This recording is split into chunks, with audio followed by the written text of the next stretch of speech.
صحابی کی تعریف کیا ہے؟ What is the definition of صحابی؟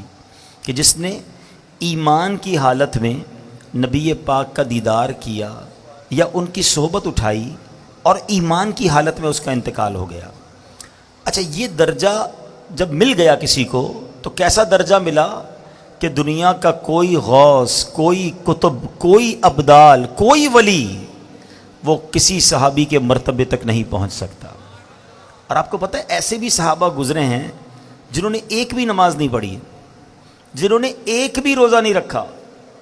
جی ہاں، یہ کیسے ہوا؟ غزوات ہوتے تھے نا مسلمانوں کی، غیر مسلموں سے جب لڑائی ہوتی تھی تو کچھ لوگ آتے نبی پاک کے پاس۔ ایک واقعہ کتابوں میں بھی لکھا کہ ایک شخص آیا اور اس نے کہا کہ حضور اگر میں ایمان لے آؤں اور غزوے میں جا کر شرکت کروں، شہید ہو جاؤں تو میرے لیے کیا حکم ہے؟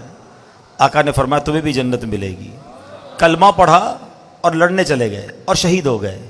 کوئی نماز ہی نہیں پڑھی، کوئی سجدہ ہی نہیں کیا، لیکن چونکہ دیدار مصطفیٰ ہو چکا تھا، ایمان کی حالت میں جلوہ جانا دیکھ لیا تھا، تو کروڑوں نماز پڑھنے والے، سجدے کرنے والے، لاکھوں عبادتیں کرنے والے ایک طرف، اور جس نے جلوہ جانا دیکھ لیا اس کا مرتبہ ایک طرف۔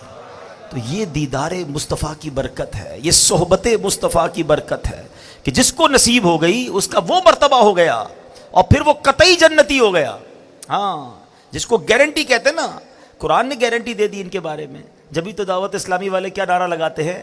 ہر صحابی نبی، ہر صحابی۔ ہاں، اس میں کوئی کیٹیگرائز نہیں ہے۔ بے شک صحابہ میں مرتبے بہت بلند ہیں، عشرہ مبشرہ کی بات اور ہے، پھر بیت رضوان والوں کی بات اور ہے، اصحاب بدر کی بات اور ہے، لیکن کوئی بھی صحابی ہے چاہے وہ چند گھنٹے، چند منٹ پہلے مسلمان ہوئے ہوں، مگر چونکہ جلوہ جانا دیکھا، صحبت مصطفیٰ اٹھائی، تو وہ درجہ مل گیا کہ زمانے کا غوث بھی اس کا مرتبہ نہیں پا سکتا۔ تو اب سمجھو دیدار مصطفیٰ کی بات۔ ایک عشق والی بات بھی کہہ دیتا ہوں۔ بہت پہلے مجھے ایک شخص نے ایک بات کہی تھی، وہ کہتے ہیں نا کچھ باتیں دل میں گھر کر جاتی ہیں۔ انہوں نے ایک بات کہی تھی کہ مدینہ شریف میں ملاقات ہوئی تھی اور انہوں نے ایک جملہ کہا کہ پتہ ہے کدھر آئے ہو؟ مدینے جاتے ہیں لوگ، شاپنگ کر رہے ہوتے ہیں، ہنسی مذاق کر رہے ہوتے ہیں، گھوم پھر رہے ہوتے ہیں۔ انہوں نے فرمایا پتہ ہے کدھر آئے ہو؟ اگر 1450 سال پہلے آ جاتے تو صحابی بن جاتے۔ ایک جملہ کہا انہوں نے، لیکن سمجھ والوں کے لیے بہت بڑی بات ہے کہ یہی تو ہوتا تھا نا کہ آقا کے زمانے میں لوگ دور دور سے آتے تھے، ایمان لاتے تھے، دیدار کرتے تھے، صحابی بن جاتے تھے۔ ہم 1450 سال بعد والے لوگ ہیں، ہمیں صحبت مصطفیٰ میسر نہیں، مگر مدینہ تو ہے نا، اس کا مقام کیا ہے سمجھو۔